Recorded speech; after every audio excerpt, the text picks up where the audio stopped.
দেখো ফুটো, আমার আর কিচ্ছু করার নেই, বাবা মা পাত্রও দেখছে। আর তুমি যদি এইভাবে চুপচাপ হাত পা গুটিয়ে বসে থাকো, সারা জীবন তোমাকে দুঃখ আর কষ্ট পাওয়া ছাড়া আর কোনো রাস্তা থাকবে না। আজকে বাবা যে ছেলেটাকে আমাদের বাড়িতে নিয়ে এসেছিল, আমি মুখের উপর না করে দিয়েছি। আমি বলে দিয়েছি ওই ছেলেকে আমি বিয়ে করব না। এবার তুমি কি বলছো বলো? তুমি তো ভালো করেই জানো পাখি, আমি তোমাকে ছাড়া বাঁচতে পারবো না। তুমি আমার বুকের ভিতরে লুকিয়ে থাকা কলজের একটা টুকরো ভাবতে পারো। আর তুমি কি ভাবছো তোমার আমার ভালোবাসার কথা আমি আমার মাকে বলিনি? বলেছি, অবশ্যই বলেছি, কিন্তু ওরা কোনো গুরুত্ব দিচ্ছে না। কি রে ডিম, বলিনি রে? হ্যাঁ বলেছি তো। তো বিয়ের কথা বলেছো তো কি বললো তোমার মা? মা তো কোনো গুরুত্ব দিচ্ছে না, খালি বলছে তোর বিয়ের বয়স হয়নি। তোমার বিয়ের বয়স হয়নি? আমি তো জানছি যে আমার বিয়ের বয়স হয়ে গেছে, বিয়ে করার টাইম হয়ে গেছে, কিন্তু বাইকটা বুঝছি না যে। তাহলে এখন করবে নাকি তুমি? কি আবার করবে? লি পালাবো তোমাকে। ঠিকই বলছি টিরুপা, যদি বাবা মা রাজি না হয় তাহলে লি পালাবে। তাহলে তাই করো, নিয়ে পালিয়ে চলো আমাকে। বেশ ঠিক আছে, তোমাকে লি পালাবো। তুমি আমাকে আজকের দিনটা টাইম দাও, আমি বাইকটা বুঝাইতে পারলে ভালো, আর নাইলে আমি তোমাকে কালকে রাত্রে লি পালাবো। ঠিক বলছো তো? তা ঠিক বলবো না? আমি তোমাকে ভালোবাসি, আমি আবার ভুল বলবো নাকি? বেশ ঠিক আছে, তাই হবে, তাহলে আমি আসি। ফুটো বল।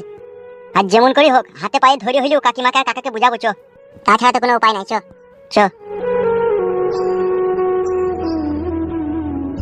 আব্বা কি হলো? খবরের কাগজ পড়ছো আব্বা? হ্যাঁ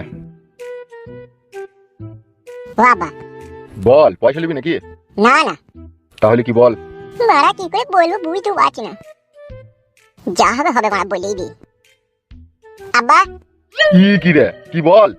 বলবো আব্বা? বল রে। বলছি দেখো। কি রে? বল বেটা। মারা রেগে গেল তোমার না বলতে বলতে। কি হলো বল? আমার বয়স কত আব্বা? কেন, তুই জানি না তোর বয়স কত? জানি তো, তাও শুধুছে।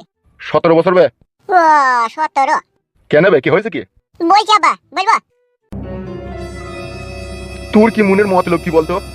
কি মতলব আমি বলছি। ছোড়া বিয়ে